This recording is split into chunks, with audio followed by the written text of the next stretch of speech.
I'm here with Tom Kay. We're going to have a little chat. That was such a lovely performance. We were all vibing in here. It was really, really great.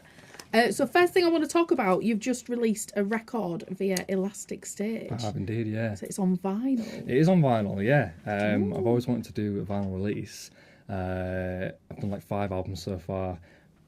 Poor musician, can't afford the vinyl. But yeah, teamed up with Elastic Stage, and yeah, it's available. So it's called 10 Years. It's a compilation album.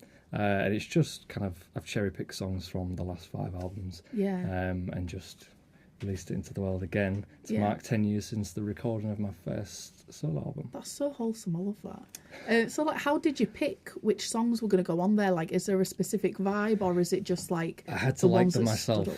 You had to like yourself. I had to like them myself. Yeah. No, I mean, really, it's kind of a collection of songs that would usually find their way into my live set for the most part, and there's a few extra things on there. So like there's a track called Saviour that was off the last album, Space Tourist, and that was a collaboration track with a poet called Vicky Foster.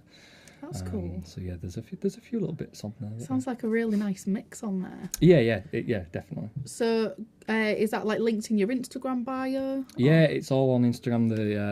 The purchase link is in the bio. And yeah. So if you enjoyed that performance, make sure you buy the vinyl, because you can buy it now. And it's great.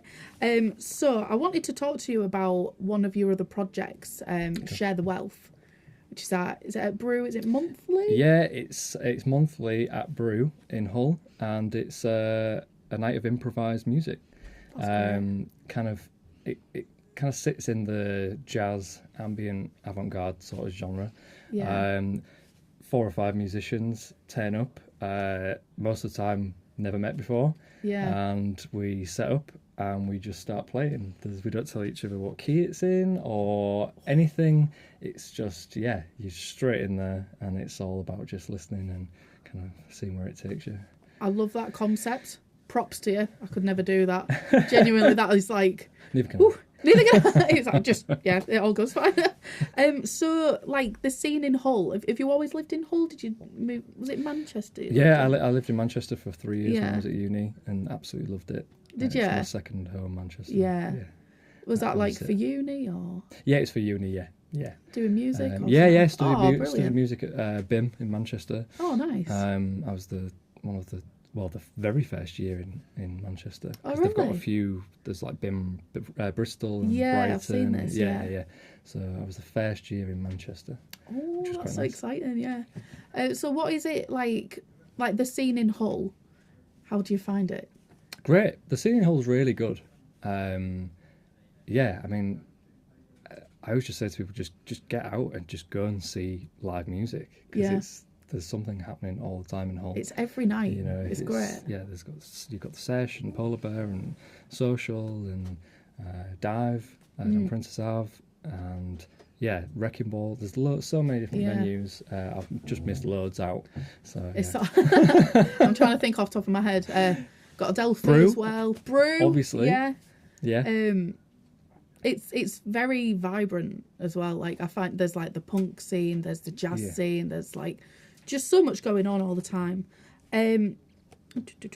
So your song Father Time, I listened to it this morning, and then I asked you earlier, I was like, you're gonna play that song? And I'm so happy you said yeah, because like the chord progressions in that song is just like, oh, it just hits. Like, how do you come up with progressions like that? Oh, thank you. It's just it just happens, really. Like, I experiment a lot with open tunings. That's another thing I was going to ask you. I experiment a lot with open tunings. Yeah. Which is a good thing, but sometimes it can be a hindrance when you end up with, like, I don't know, 5 albums and you've got about 25 different tunings across those albums and 2 guitars to take to a gig. It makes things quite difficult. What we're going to have to do, we're going to have to start you a GoFundMe page so you can have like 25 different guitars, so you can just go for it. Yeah. Right. That sounds great, actually. Yeah, can we set that up? Yeah, we can do that. Yeah.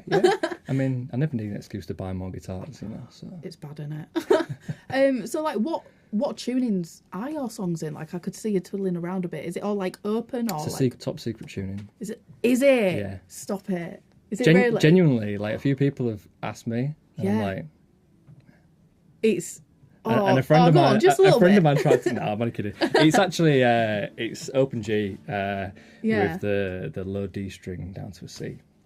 It's lovely. It's like now I've heard, because like I feel like there's only within reason there's only so much you can do with an acoustic guitar in standard tuning, and like the way you've almost manipulated it to like make it sound so large, and it's real warm as well. Well, there's only there's also only so many times you can use the same tuning, and I've rinsed that tuning now. So like, yeah, I can't really write any more songs in that tuning because that just sounds a bit like one of the others. It's a full circle and it just keeps going around. So you played a new song tonight. It was the one you're going, oh, I don't know whether to play it. Yeah, there was a couple of new songs, but that one, What? So like you couldn't hear us in here, but you're going, oh, I don't know whether to play it, and I was going, play the song. I was so eager to hear it. What was that one called? Sorry, was it? It was called A Better Man. A Better Man. Yeah. That was the one. What inspired that song? Because it's just gorgeous. Just real life, really. Yeah, real life things that happened within my life last year. Yeah. And things that were going on, and I suppose it kind of finds a way into the songs. Yeah. As it does for a lot of people, I suppose. Yeah. But yeah, like I said, like during the performance, I can't write when my life's going really well and everything's cool. I know. It's like the one downside, isn't it? Like everything's going well and then suddenly just can't write anything. Yeah, I once heard Damien Rice said the same thing. He said that he can't write unless he's kind of depressed, really. Yeah. And he said it's getting harder and harder because obviously I don't want to be depressed. Yeah. So you got to choose, man. Hence why Damien Rice, he must have a really nice life because he's only brought out 3 albums in like 25 years or something. Fine. So yeah, he's all right now. But yeah. Oh, brilliant.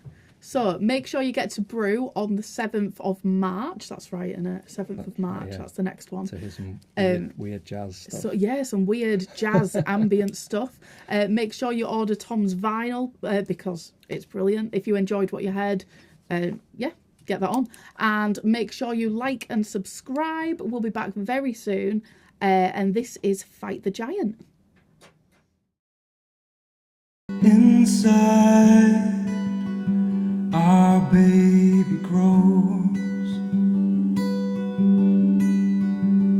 See our love return